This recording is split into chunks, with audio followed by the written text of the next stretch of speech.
Ever feel like, like your stomach is kind of like making decisions for you? Mm-hmm. Turns out it kind of is. Yeah. Welcome to the deep dive. Today we're taking a deep dive into the fascinating world of gut health. Absolutely. We're going to talk about how it affects not just your digestion, but also your mood, your immune system, and even has like its own Its own communication line. communication line to the brain. Absolutely, yeah. And we're going to explore all that right now with our expert who knows a lot about gut health and everything that comes with it. Oh, thank you so much for having me. I'm excited to be here. So let's start with, when people hear gut health. Right. What's the first thing that should pop into their mind? Because most people are just thinking about Right. going to the bathroom and like... Yeah, digestion and that sort of thing. But there's so much more to it. Absolutely. It really is like a second brain down there.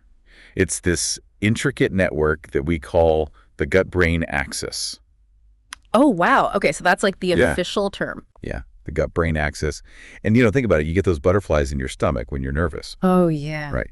That's your gut directly communicating with your brain. Wow. So there's a real connection there. So how does it actually work on a scientific level? I know we're talking about trillions of bacteria, right? Exactly. We have trillions of bacteria living in our gut, and Yeah. they're not just, hanging out there. They're actually playing a really vital role in breaking down our food, producing essential vitamins, and even influencing our brain chemistry. Really? Yeah. It's amazing. So, for instance, certain gut bacteria, they actually produce neurotransmitters like serotonin, which is heavily involved in mood regulation.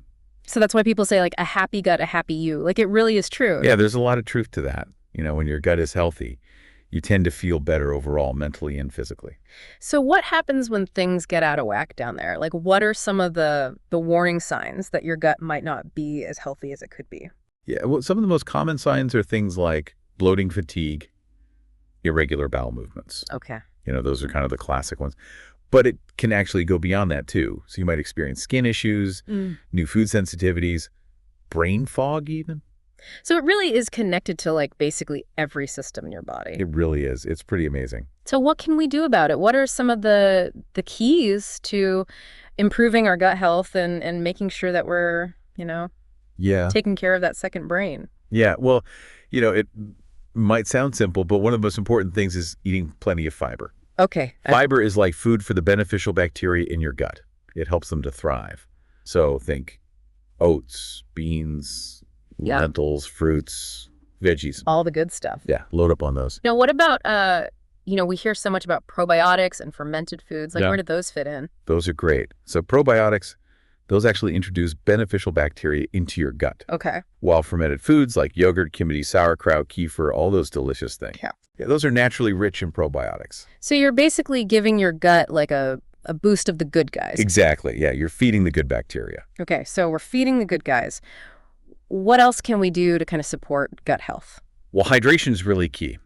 Water helps to flush out toxins, keeps everything moving smoothly in your digestive system, and it also helps to keep the lining of your gut healthy. Okay, so water's super important. And on the flip side, are there things that we should be avoiding or minimizing? Yeah, definitely. So processed foods and sugar, those are big ones. Okay. They can feed the harmful bacteria in your gut and disrupt that balance that we're trying to achieve. So ditch the junk food, drink more water. Got it. Exactly. Now, what about all these extreme detoxes we see advertised? Are those actually necessary for good gut health? They're really not necessary at all. Your body has its own natural detox system. Your liver and kidneys work hard to filter out toxins. Right. So the best detox really is just a balanced diet with whole foods and plenty of water. Okay, so keep it simple. Yeah, keep it simple. We talked about the gut-brain connection. Does stress play a role in gut health too? Absolutely. Chronic stress can really negatively impact your gut bacteria. It can lead to inflammation and a whole host of other issues. Oh, wow. Yeah, so managing stress through techniques like meditation, deep breathing exercise, those are really crucial for good gut health as well. So it really is a holistic approach, diet, lifestyle, managing stress. It really is. It's all connected. All these pieces contribute to a healthy gut. Exactly. And you know what? Small, consistent changes, Yeah. those can make a world of difference. So you don't have to overhaul your entire life overnight. Just start with one small thing. Absolutely. So if you're listening to this right now, think about it, knowing the power that your gut holds over your well-being.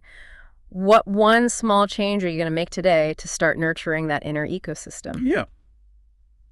Thanks for listening to The Deep Dive. We'll see you next time for another deep dive into something fascinating. See you then. Bye!